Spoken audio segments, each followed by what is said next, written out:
जी, आदाब अर्ज़ है आप लोगों को। जहाँ तक शिक्षा का सवाल है, ये मेरी उम्र 64 साल होने जा रही है।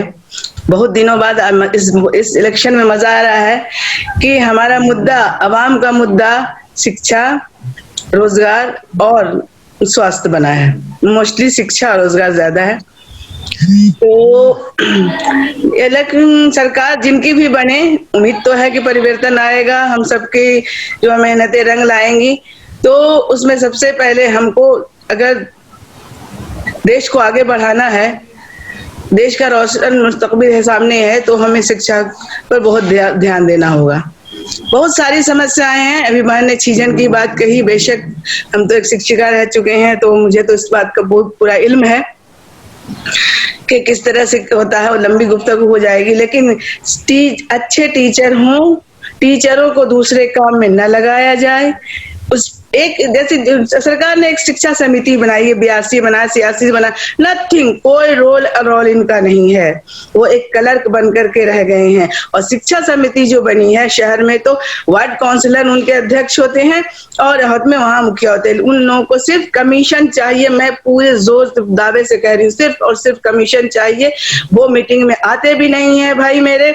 उनके पास रजिस्टर, हेडमास्टर को क्या है मुश्किल होती है, बच्चे को भेज के गांव भेज के उनके रजिस्टर पर सबका सिग्नेचर करवा के मंगवा देते हैं। स्कूल भवन बनने के लिए गिट्टी गिरी, छड़ी गिरा, ये हुआ वो हुआ, उसमें उनको कमीशन फिक्स चाहिए और कुछ हो जाए भाड़ में जाए, उनसे कोई मतलब नहीं। इसलिए सबसे बात बोलने से पहले बोलेंगे कि हम लोग अपने लेवल पर भी, चाहे नगर हो चाहे पंचायत हो, एक अपनी शिक्षा समिति बनाएं ऐसे लोगों की जो रेगुलर, कम हो जरूर लेकिन मुट्ठी भर ही हो, लेकिन रेगुलर काम करने वाले हों, कंटिन्यूटी उनमें बनी रहे, अब जिम्मेदार हूँ, उनकी बननी जरूरी है। तब छीजन भी खत्म होगा, शिक्षा पढ़ाएंगे, शिक्षक को अन्य काम में अगर लगाया जाएगा तो ये लोग जाके डीएम से मिलेंगे, शिक्षा विभाग से मिलेंगे, प्रधान सचिव, जिससे भी मिलना होगा मिलेंगे, उनको उनसे छुड़वाएंगे अपने।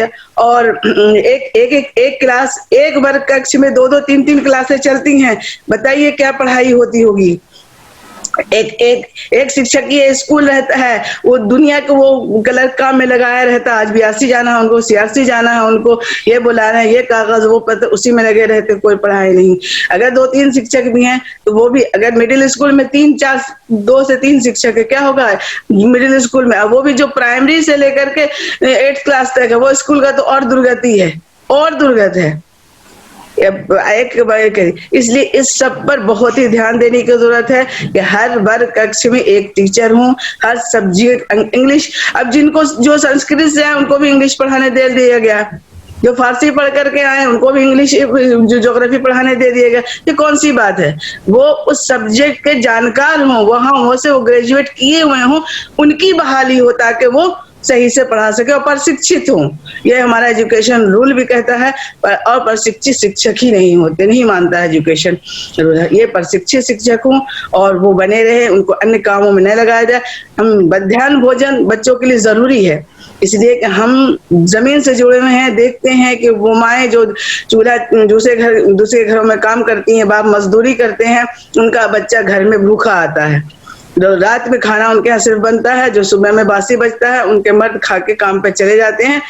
माँ चली जाती है घरों में काम करने के लिए और बच्चे भूखे आते हैं, वो खाने का इंतजार करते हैं। उनके लिए अलग से व्यवस्था हो, सिर्फ रसोईया की नहीं जो बना के खिला देती है, उसके अलावा उसको ऑब्जर्व करने के लिए, उनको वाच करने के लिए व्यवस्थित तरीके से बैठा के साफ सफाई, हाथ धुला के खिलाने और बेदम वहां से उठ करके क्लासरूम में बैठाने की भी व्यवस्था हो। पीटी के टीचर जरूरी हैं। पीटी स्वास्थ्य के लिए जरूरी है और दिमाग को डेवलप करती है। तो ये सब पर हम लोगों को ज्यादा समय नहीं लेते हुए बात खत्म, इससे ध्यान होगा कि हम इन सब बातों को ध्यान में रखते हुए शिक्षा समिति जो गवर्नमेंट का स्कीम बनाती है तो बनाती है, हर नगर पंचायत, हर 1-2 स्कूल के बीच में नजदीक के एक शिक्षा समिति हमारी कंटिन्यूटी बनाने वाले, कर्मठ और दिल से काम करने वाले लोगों के की बननी चाहिए। धन्यवाद। बहुत शुक्रिया यास्मीन जी, आपने तो बहुत ही महत्वपूर्ण बातें कही और सारी जमीन से जुड़ी हुई बातचीत आपने यहाँ पे रखी है। बहुत शुक्रिया आपका। और यहाँ पे